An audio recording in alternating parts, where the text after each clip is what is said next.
Ketika kita mencoba melihat program-program itu, maka sebagai salah satu upaya untuk meningkatkan pemerataan dan kesejahteraan guru, Kementerian Pendidikan Dasar dan Menengah memfasilitasi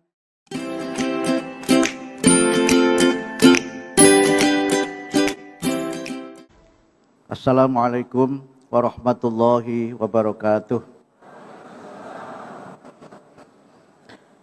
Selamat pagi, salam sejahtera untuk kita semua.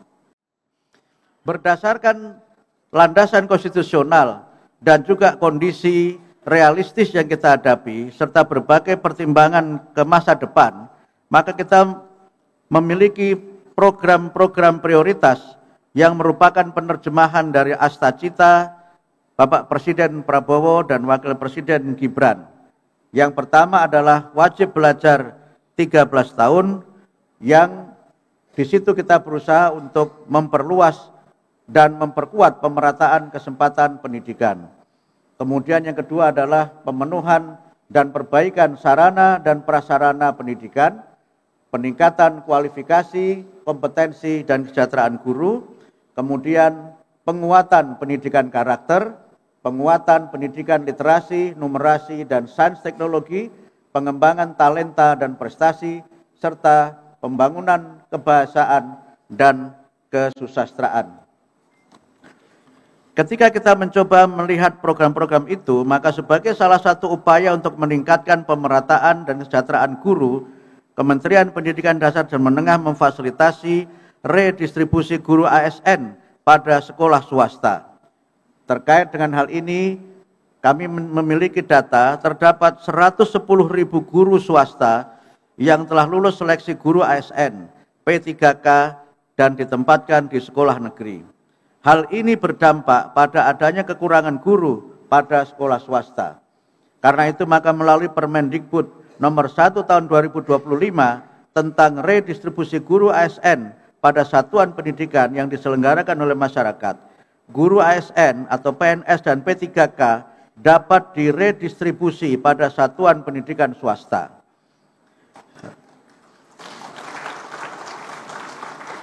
Redistribusi mempertimbangkan data kebutuhan guru pada satuan pendidikan negeri dan swasta. Redistribusi dilaksanakan dalam jangka waktu 4 tahun dan dapat diperpanjang 1 kali lagi. Sekolah swasta yang menerima redistribusi guru ASN tetap melakukan upaya pemenuhan guru pada sekolahnya. Kemendikdasmen juga mengubah sistem pengelolaan kinerja guru, kepala sekolah, dan pengawas sekolah yang lebih sederhana, mudah, dan bermakna. Pengelolaan kinerja guru atau kepala sekolah dan pengawas itu kami lakukan melalui berbagai kebijakan, di mana pengisian kinerja guru dilakukan 1 kali dalam setahun.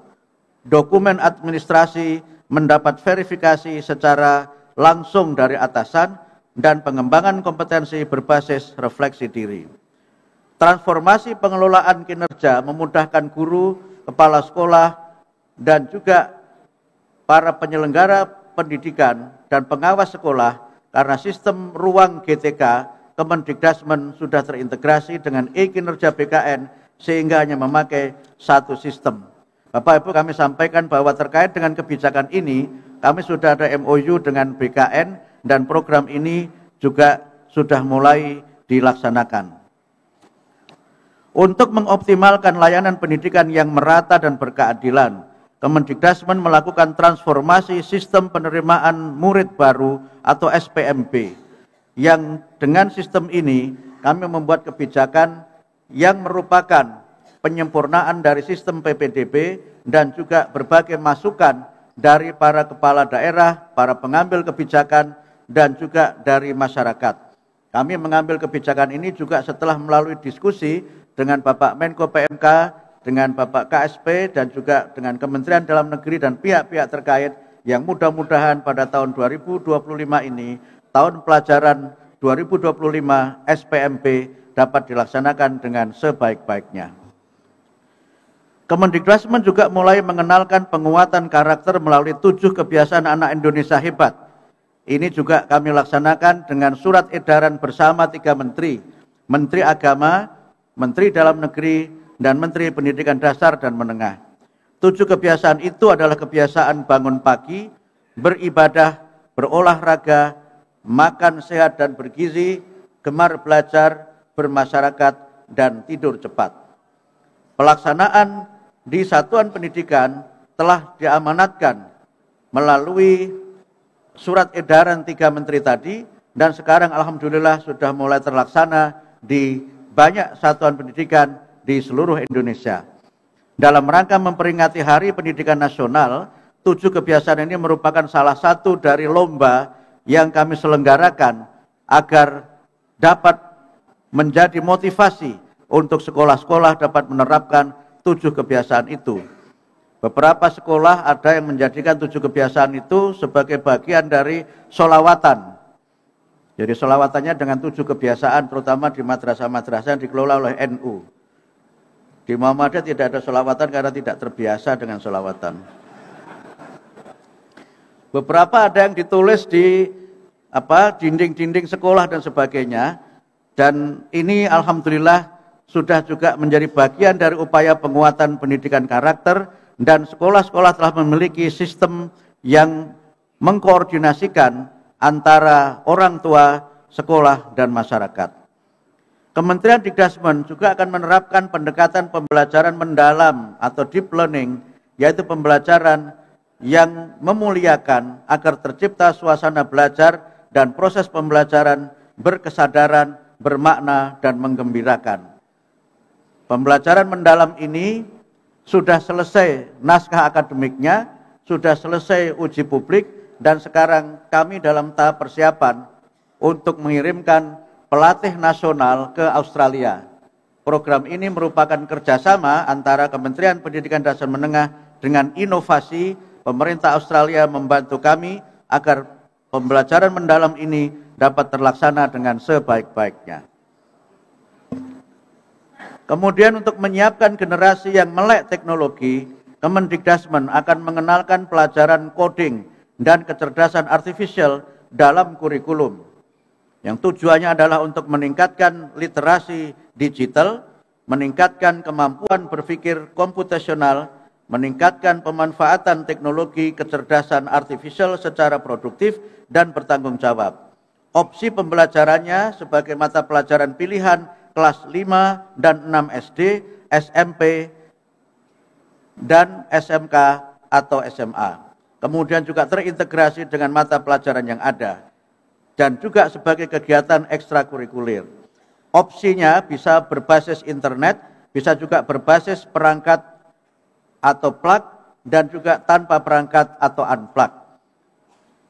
Coding dan AI ini juga sudah selesai naskah akademiknya, sudah selesai capaian pembelajarannya, dan insya Allah segera kami akan melakukan pelatihan-pelatihan untuk para guru yang alhamdulillah juga beberapa lembaga sangat berminat untuk bermitra dengan Kementerian Pendidikan Dasar dan Menengah. Kemarin kami melakukan pertemuan dengan Google yang mereka siap untuk melatih sekurang-kurangnya 1 juta guru untuk coding dan artificial intelligence ini. Insya Allah itu nanti kalau sudah ada juga akan bisa kita googling dan akan keluar itu di Google. Kemudian untuk memperkuat dan menyempurnakan sistem evaluasi yang merangsang upaya belajar, Kemendikdasmen menginisiasi kebijakan evaluasi yang baru yang kita sebut dengan tes kemampuan akademik. Ini juga sudah selesai kajian akademiknya, sudah selesai uji publiknya, dan ini juga merupakan program yang kami susun berdasarkan masukan-masukan dari berbagai pihak, termasuk diskusi dengan Komisi 10 DPR RI, dan juga sudah kami sampaikan dengan Bapak Menko PMK dan pihak-pihak terkait yang lainnya. Kemudian terkait dengan peran Pemda untuk kemajuan pendidikan, Pemda memiliki peran paling strategis dalam pembangunan pendidikan. Kewenangan Pemda dalam pengelolaan pendidikan sesuai Undang-Undang 23 tahun 2014 antara lain, yang pertama adalah untuk pengelolaan pendidikan tingkat SLTA, baik SMA, SMK, dan SLB oleh pemerintah provinsi. Kemudian untuk pemerintah kabupaten kota mengelola pendidikan tingkat taman kanak-kanak, pendidikan dasar, dan SD dan SMP. Ada 38 pemerintah provinsi dan 514 pemerintah kabupaten kota yang merupakan pengampu dari 51 juta murid, 3,4 juta guru, 440.000 satuan pendidikan.